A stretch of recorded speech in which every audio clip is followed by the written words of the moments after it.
Hola, ¿qué tal? Bienvenidos a este programa, a Canal 11, y tenemos un gran honor de recibir al nieto de José Pablo Moncayo, a Rodrigo Sierra Moncayo. ¿Y quién no conoce el guapango de Moncayo? Entonces queremos saber un poco más la historia, anécdotas, cosas que se han quedado en el tintero, algo que tú nos quieras proyectar, que tú nos quieras dar a conocer. Sin embargo, pues ya que te tenemos aquí, que vienes de tierras lejanas, saber más de ti, saber cómo te ha tocado el inicio en la música. Pues antes que nada, muchísimas gracias por la invitación. Es un placer estar aquí. Y por supuesto, pues siempre es un placer hablar acerca de la obra del maestro Moncayo, que en esta vida pues, coincidió que fuera mi abuelo. Pero por supuesto, pues es un personaje histórico de enorme relevancia para la cultura nacional. Y como bien mencionas, pues Guapango, la obra más célebre, no nada más de él, sino posiblemente de todo el repertorio. Exactamente. ¿Y cómo inicia a ti esta inspiración y estas aspiraciones para que tú pudieras ser músico o cómo fue tu trayectoria? Pues afortunadamente en mi casa siempre hubo música. Mi padre es músico, es cantante, guitarrista, y entonces, Mm. digamos, de corte más popular, pero siempre estuve en contacto directo con la música, un poco por mi padre, y después, por supuesto, conforme iba yo creciendo, pues me iba yo haciendo consciente de quién había sido el abuelo al que lamentablemente no pude conocer en persona, pero pues escuchábamos también música clásica, música sinfónica, y desde muy joven conocí la música de Maestro Moncayo. Maravilloso. Y bueno, conociéndote a lo mejor no mucho, sabemos que es muy humilde, muy humano, y él quería hablar más de su abuelo, quería saber, pues, contar más de esa historia, pero nosotros nos pusimos a escudriñar Anda. y sabemos que eres pianista, que has acompañado grandes obras y que, bueno, como los hijos de Johann Sebastian Bach, tienes a lo mejor un legado que contarnos porque, Sí. pues, sí, Sí, Moncayo, pues sí tiene un gran peso, pero ¿tú qué has hecho con un compañero en común que se llama Alberto Torres? sí. Con él canté La mulata de Córdoba, perdón por Ah, incluirme, sí, pero no, noté que en el hiciste algo con él. conservatorio. Yo Así es. estuve en esa vez. ¿A Sí, poco? yo estaba presente, sí, claro. Oh, maravilloso, Sí, qué maravilloso. lindo. Pues sí, soy pianista egresado de la UNAM. Estudié en la entonces Escuela Nacional de Música, ahora Facultad de Música. Ujú. Y estudié 4 años en el taller de dirección orquestal del Sistema Nacional de Fomento Musical. Entonces fuimos asistentes, ahí conocí a Alberto, fuimos asistentes de la Orquesta Carlos Chávez durante 4 años y pues recibimos también una formación todavía, aparte de la que yo ya había recibido en la licenciatura en piano, y precisamente ahí también es cuando conozco a Ricardo Miranda Mm. y se van tejiendo un poco las historias. En esos mismos años conozco al queridísimo Eduardo Contreras, también un poco por fuera, pero a final de cuentas por Moncayo. Moncayo nos unió a todos. Acabas de citar al maestro Ricardo y al maestro Eduardo, y ellos han también sido parte importante de Sí, este momento para rescatar a los compositores. totalmente. Y aterrizando a ello, en palabras tuyas, ¿quién fue nuestro querido Uy. Moncayo? Anécdotas, la familia, ¿cómo fue tu No, pues no acercamiento? acabamos nunca. A ver, un poco de la reflexión que estaba yo haciendo ayer con ellos, que pude verlos y estuvimos platicando mucho. Yo no conocí al maestro Moncayo porque él murió muchos años antes de que yo naciera, pero sí he ido, digamos, edificando una imagen o construyendo una imagen propia de quien pudo haber sido José Pablo Moncayo a partir de las cartas que tenemos correspondencia, a partir de lo que nos cuentan las personas que le conocieron. Por supuesto, mi abuela, Clara Elena Rodríguez del Campo, que fue mi segunda madre, y con ella sí conviví 24, 25 años, entonces yo tengo una imagen creada a partir de los testimonios de todas las personas que le conocieron y que le amaron y con quienes pudo convivir mucho tiempo. Una persona muy humilde en su trato. De hecho, me decían que era un hombre hasta cierto punto tímido, no era muy sociable, pero ya cuando estaba en confianza, entonces sí era muy sociable. Y era una persona de un trato muy fácil, muy sencillo. Era un hombre muy preocupado por la comunidad estudiantil, muy ocupado en los procesos de aprendizaje de sus alumnos. Era un maestro nato, o sea, él era un docente absolutamente nato y convencido, con una gran vocación de maestro. Entonces, pianista, director de orquesta, compositor y profesor de música. José Pablo Ujú. Moncayo, una persona también preocupada por las cosas del día a día y un hombre muy humano, también con muchas de las cosas que podemos leer que le escribía a mi abuela, también Oh. muy conmovedoras y cosas muy, muy bellas. Y muy convencido de que el futuro del arte nacional estaba en los jóvenes y lamentablemente pareciera que no ha pasado el tiempo, pero en aquellos años, en los 30, 40 de México hasta el día de hoy, pues que son sectores muy vulnerables, ¿no? Los estudiantes de música lo sabemos muy bien, muchas veces pasan dificultades muy grandes para poder llevar a cabo la tarea. Y rescatando un poco de Clara Elena, la abuela, también pianista. Sí, pianista. Ella, ¿sabes cómo fue ese encuentro? ¿Cómo fue esa trayectoria? Sí. Cuéntanos. Sí lo sé. No sé si tengo su Por favor. permiso desde el cielo porque seguro me hubiera dicho no lo cuentes. Ah. No, ella era alumna del maestro Moncayo. Se conocieron en el conservatorio porque ella fue su alumna. Entonces era su alumna, no recuerdo si era su alumna de armonía, pero después pues sí recibió clases de piano, inclusive del maestro Moncayo, y pues ya cuando empezaron a verse con otros ojos, ya el maestro le compuso música, los muy célebres Muros Verdes y toda esta historia muy bella, pero se conocieron porque eran alumna y maestro en el conservatorio. Maravilloso. Pues ya adentrándonos con la colección del maestro, pues queremos saber del guapango de Moncayo. Precisamente el maestro, el doctor Ricardo Ujú. Miranda, recuerdo que nos enseñó una partitura donde hay una parte, el cambio a la parte lenta, Ujú. donde la corchea o la negra no es como lo tocan actualmente, ¿no? Es un poco más rápida y el maestro Eduardo Contreras Soto Sí. nos mostró una grabación donde sí está la velocidad constante y no tan abruptamente. Sí, claro. Yo creo que el primer vicio para con la pobre obra Guapango, porque también esa es otra cosa yo siempre me encargaré de, de hacer lo propio, Sí. de limpiar el nombre, porque inclusive en las orquestas se programa la obra y lo ponen entre comillas Guapango de Moncayo, como si eso fuera el título uniforme de la obra. Es como si dijéramos El Bolero de Ravel y la obra se llama Bolero. La obra se llama Guapango. Nada más, no tiene otra palabra. Exacto. Y es muy interesante porque a partir ah, hace como unos 10 años aproximadamente, empezamos a descubrir muchos papeles en casa de mi abuela que no habíamos visto, y entre esos aparecieron unas páginas manuscritas de Guapango. No es la obra completa, se ve que es una partitura que él estaba pasando en limpio, porque sabemos que la original lamentablemente se perdió en un accidente aéreo, pero lo que sobrevive de esa partitura manuscrita del maestro sí arroja luz sobre muchas de las cosas que sabemos que están viciadas. Por ejemplo, la partitura que hoy se vende en ediciones mexicanas, el metrónomo lo tiene negra 126 y es negra con puntillo, porque por supuesto es un 6/8, entonces se mide a 2, negra con puntillo. Y ese es el tipo de cosas que tenemos que empezar a desmitificar de Guapango. La parte lenta, por un lado, podemos pensar que sí es lenta porque en los apuntes del propio Moncayo que tomó en Alvarado, Veracruz, dice, esta parte, estos sones, que es el gavilán, lo voy a utilizar para la parte y utiliza la palabra lento. Pero eso lo sabía él, porque la partitura solamente dice meno. No dice lento, no dice retardando, no dice chiclosando, dice meno, escuetamente. Y, por supuesto, pues nunca debemos de perder de vista que es un son, que de hecho es uno de los sones que suelen tocarse más rápidos, que es el gavilán.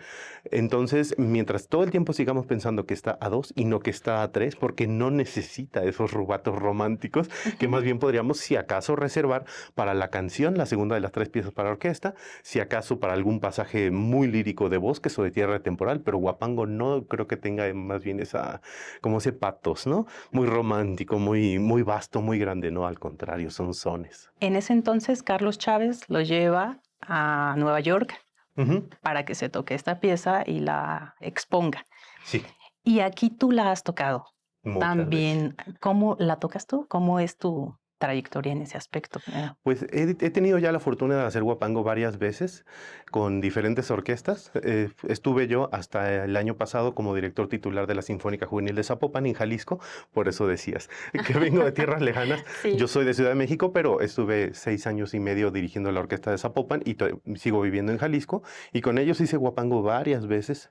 De hecho, estoy tratando de hacer memoria. Creo que no he hecho Guapango con orquestas profesionales muchas veces, si acaso una o dos. Con Guanajuato lo recuerdo muy bien. Y no es necesariamente fácil al principio porque es una obra muy viciada. Ese tipo de música, digamos, Bolero, precisamente, Danzón 2 de Arturo Márquez, Quinta Sinfonía de Beethoven, las obras así que hemos escuchado 400,000 veces, lamentablemente creemos que nos las sabemos. Y entonces lo que hacemos es repetir los errores ad eternum. Y con Huapango, yo creo que tendríamos que hacer el esfuerzo de hacer como que nunca la hemos oído y de verdad volver a leerla por primera vez y empezar a limpiar todos esos vicios y empezar a quitarnos de esas ideas. La grabación, por supuesto, de Carlos Chávez es yo creo que una línea muy, muy interesante a seguir. Un punto de partida muy interesante porque obviamente, pues él encargó la obra, ¿no? Es por encargo de Carlos Chávez que se hace y, por supuesto, él sabía exactamente qué es lo que quería el maestro Moncayo. Y rescatando un poco más Tierra de Temporal, a mí esa me llena de nostalgia y de emoción para contarle a nuestro público de que se está viviendo sequía, se está viviendo aguaceros, y esta obra trata de un poco de esta historia de Custa. Podría ser, de hecho es una teoría que expone nuestro muy querido Ricardo Miranda, de que está basado en un cuento de López y Fuentes. No tenemos manera de constatar que eso sea así.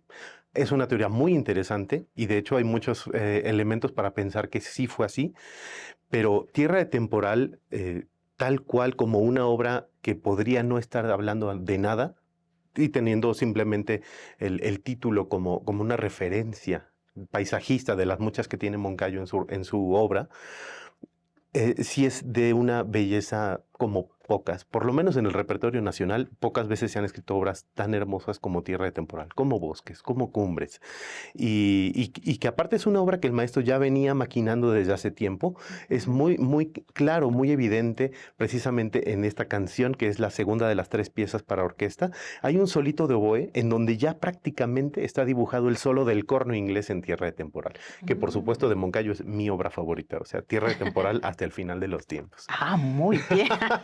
Coincidir, qué Sí, hermoso, qué claro. hermoso. Oye, aparte de estas obras, tú conociste más que tú creas que el público no tiene tan a fondo, porque de alguna manera cuando se creó Huapango, pues estuvo tan saturado en comerciales, en todo, estaba aterrado, ¿no? Ya, Estaba en todos lados, en los comerciales de Grupo Modelo. Sí, claro. Tú quisieras saber si tú quieres mostrarnos o Por decirnos un poco supuesto. más de otras obras. No, por supuesto. Miren, Moncayo, si bien no escribió tantísima música, es decir, no tiene un centenar de obras, las obras que tiene son muy valiosas y son de verdad, de una madurez y de un talento musical como pocas veces hemos visto, por lo menos en el siglo XX en México. De las obras rescatables que no son, ya no digamos muy conocidas, que no son conocidas absoluto, podríamos decir Hueyapan.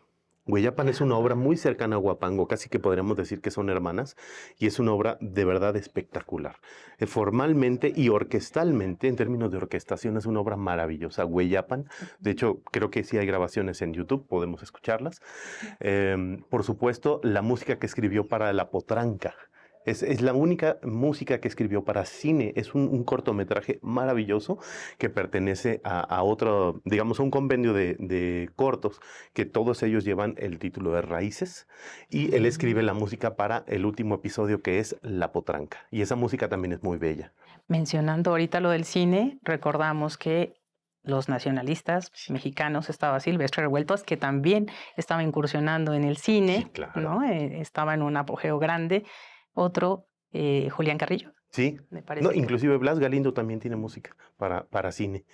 Entonces, en el caso del maestro Moncayo y de las obras que no se tocan mucho, hay otra que también suele ya medio a conocerse y genera un poquito de confusión, que lleva por título Tierra, que es un ballet.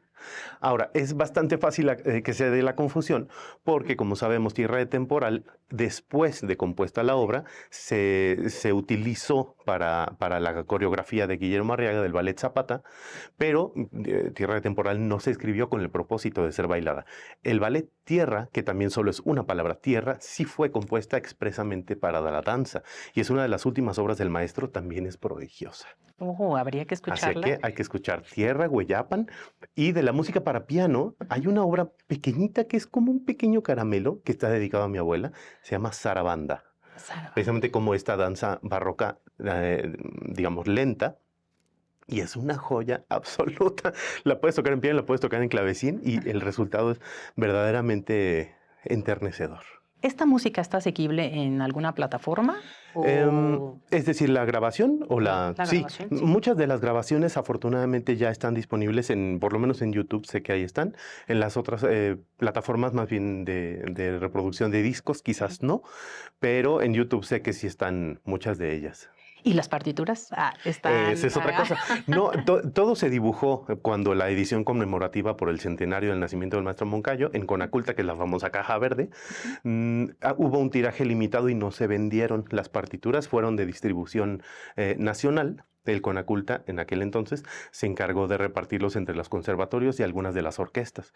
Entonces, lamentablemente, no todas son tan fáciles de acceder a ellas, pero pues poco a poco sí hemos ido abriendo el camino para que se conozca también esta otra música. Que ahora hay muchas partituras de las muy conocidas, como son Bosques, Sinfonieta, las 3 piezas para orquesta, inclusive Amatzinak, que esas sí están en ediciones mexicanas de música, y pues también hay que abrir la senda para ellos, porque tampoco podemos dar por hecho que todo el mundo las conoce. Exacto, sí, yo creo que sería un legado importante para todos los jovencitos Sí. que van iniciando en esto. Hoy les ponía la música y de plano había unos que se quedaban con ese sabor, empezaban Sí. a moverse, Sí, ese totalmente. conocimiento del compositor José Totalmente. Pablo Moncayo, a través de estos poemas sinfónicos.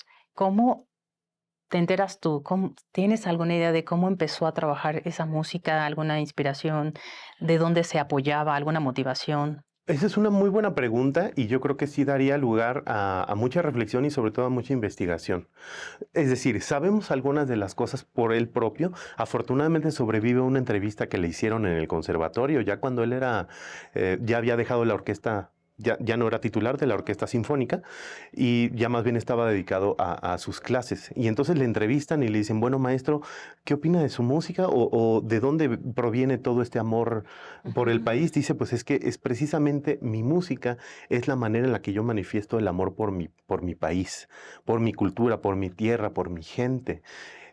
También platicando con Carmen de la Fuente, quien fuera también muy cercana al maestro Moncayo, por supuesto, porque se casó con los Moncayo, decía, es que la música de José Pablo es universal porque es profundamente arraigada en su tierra. O sea, a partir de su nacionalismo absolutamente honesto y sincero, es que la música se vuelve universal.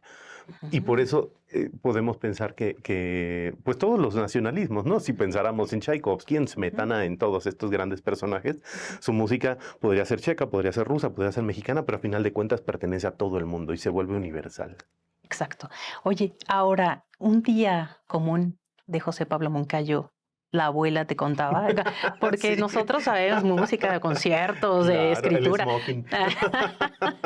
pero en realidad, ¿cómo era él en esos momentos? Era un hombre muy de hogar. Fíjate que alguna vez platicando con una de mis tías Moncayo, me decía, es que José Pablo tenía una doble vida. Y yo, caray. Ah, caray, A ver, ajá, sí, yo dije, caray, a ver, cuéntame más. sí, queremos saber. Me dice, no, por supuesto, la doble vida del maestro Moncayo tenía que ver con siendo él un hombre de familia, un hombre de su casa, un hombre que disfrutaba muchísimo de las actividades en familia, y el otro, el hombre intelectual.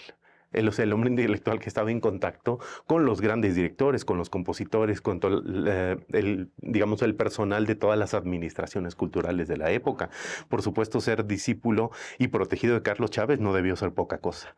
Entonces, conocer a toda esa gente y el medio en el que se movía y que también propiciaba mucho de lo que él hacía, pues es precisamente a lo que se refería mi tía con esta doble vida. Pero sí sé que era un hombre muy de su casa, le gustaba muchísimo el fútbol americano.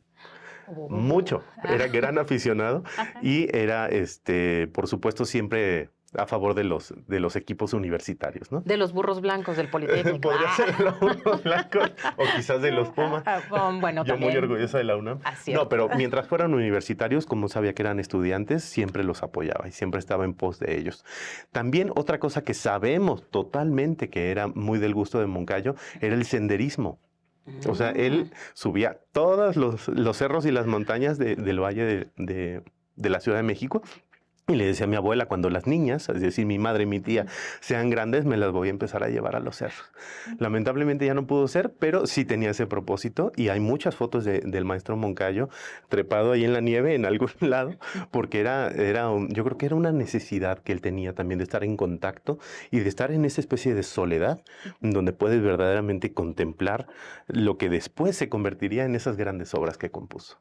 Esa avidez, esa sensibilidad, esas cartas que nos dices, ¿crees que podríamos proponer que se haga un libro, que se Eso pudiera hacer sí, ya lo algo, hemos ¿no? platicado también. Porque es valioso, es un tesoro. No, claro. Yo creo que algunos de esos textos inclusive tienen importancia histórica, que puedan ayudar para entender un poco más la obra del propio maestro Moncayo. Quizás otras de un corte un poquito más personal, que inclusive yo comparo, por ejemplo, con la correspondencia de Brahms, que tiene cosas muy bellas, pero pues a Brahms no le preguntaron si quería que nosotros leyéramos sus intimidades. No. Quizás habría que pensarlo, y alguna vez platicando con nuestro querido Ricardo Miranda, él hacía la reflexión y me decía, esa carta, por ejemplo, en específico, ¿nos va a hacer que conozcamos mejor al maestro o va a hacer que lo escuchemos mejor? Si la respuesta es no, no tiene caso que la publiques. Pero si alguna otra puede ayudarnos a entender más, sobre todo la relación del maestro con Carlos Chávez, con Blas Galindo, con Robert Whitney, con los músicos que estaban totalmente en el ambiente con él y que convivían con él y que propiciaban lo que se estaba haciendo, si tiene un valor histórico, puede ayudarnos y puede abonar, adelante. Perfecto. Tenemos claro esto, que es una importante aportación. Sí. No quisiera dejar de hablar del maestro, pero te tenemos a ti. Qué amable. ¿Cómo? Sí, por favor, ¿cómo ha sido en tu trayectoria, en tu vida, que la dirección de orquesta sea bien recibida? ¿Cómo has tocado puertas? Sabemos que regresaste de España. ¿Cómo te fue allá? Ay, maravillosamente.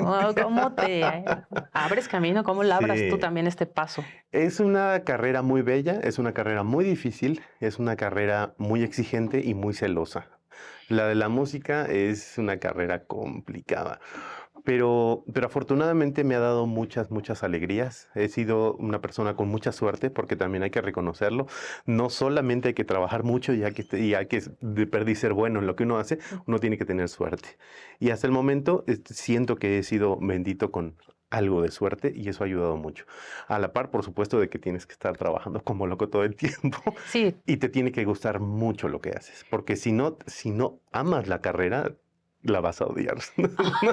Perdón por lo que suena un poco así como obvio, ajá. pero sí tienes que estar absolutamente enamorado de la carrera, si no, no la aguantas.